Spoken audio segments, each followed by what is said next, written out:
నమస్తే, welcome to JP news. సాధారణంగా ఎక్కడైనా నో పార్కింగ్ దగ్గర వాహనాలు నిలిపితే పోలీసులు వచ్చి నో పార్కింగ్ దగ్గర ఎలా వాహనాలు నిలుపుతావు, నువ్వు నీకు సీ బుక్ ఉందా, లైసెన్స్ ఉందా, ఇన్సూరెన్స్ ఉందా అని చెప్పి బండికి ఫైన్ వేస్తారు. ఆ ఫైన్ వేయడం కూడా 1000 రూపాయలు, 2000 ప్రజలకు భారం అయ్యేలా పోలీసులు ఫైన్లు వేయడం కొత్త ఏం కాదు. కానీ అదే పని పోలీసులు చేస్తే ప్రజలు ఎవరికి చెప్పుకోవాలి, ఎలా చెప్పుకోవాలి? పోలీసులకు ఒక న్యాయము, ప్రజలకు ఒక న్యాయమా? రద్దీగా ఉండే ఏరియాలో పోలీసులు డ్యూటీ చేసిన వాహనాన్ని పక్కన పెట్టుకొని ప్రజలకు ఇబ్బందులు కలగకుండా ఉండేలా పోలీసులు వారి తమ డ్యూటీలు నిర్వర్తిస్తారు. కానీ పోలీసులకి వాహనదారులుగా నడుపుతున్న డ్రైవర్లు బండి దగ్గరే ఉంటూ వాళ్ళు కూడా ట్రాఫిక్ ని సక్రమంగా పోయేందుకు ప్రజలకు సహాయం చేస్తుంటారు. కానీ ఇక్కడ నిత్యం రద్దీగా ఉన్న ఈ పోలీసు వాహనమే ప్రజలకు ఇబ్బందికరంగా మారింది. అది డ్యూటీ మీద పోలీసులు వచ్చి ఆగిన వాహనం కాదు. సిఐలకి, ఎస్ఐలకి వాహనదారుగా ఉన్న డ్రైవరు వారి కుటుంబంతో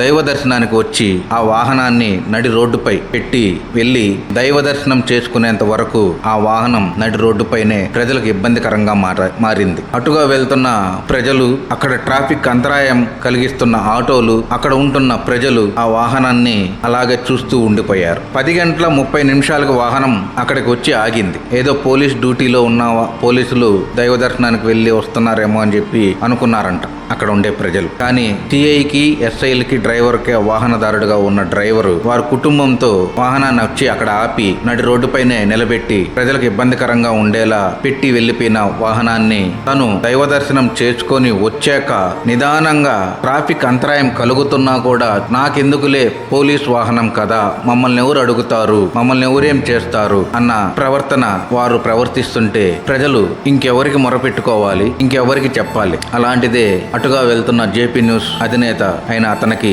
పిలిచి మరీ చూపించారు. నిజమే, 10:30 వాహనాన్ని అక్కడ పెట్టి వెళ్ళిపోయిన వాహనదారు డ్రైవర్ దాని మీద పోలీస్ అని ఉండడంతో ఎవరూ అడగలేకపోయారు. కానీ అంతమంది ఇబ్బంది పడుతున్న ఆ వాహనానికి జేపీ న్యూస్ కవరేజ్ చేసింది. అక్కడున్న పోలీసు జీప్ కి రూల్స్ వర్తించవా? నిబంధనలకు విరుద్ధంగా వాహనాలని పార్కింగ్ చేయడం ఎంతవరకు సబబు? ప్రజలకు ఒక రూల్స్, పోలీసులకు ఒక రూల్సా? చట్టం చెప్పే రూల్స్ పోలీసులకు, వాహనానికి నిబంధనలు వర్తించవా? రూల్స్ అధిగమిస్తే సామాన్యుడికి జరినామా. అదే పోలీసులు రూల్స్ కు విరుద్ధంగా ఉంటే వాహనంపై ఏ చర్య తీసుకోవాలి? ఇలాంటి ప్రశ్నల వర్షం అక్కడ ప్రజల నోట నుండి వచ్చాయి. మీరు ఎంత తీసినా ఒకటే లేండి, మీరు తీసి ఏం లాభం అంటూ ప్రశ్నల వర్షాలు అక్కడ కురిచాయి. ఇది ఎంతవరకు సబబంటారు? ఏ పోలీసు డ్యూటీ చేయడం లేదు, అక్కడ ఎవరూ కనిపించలేదు.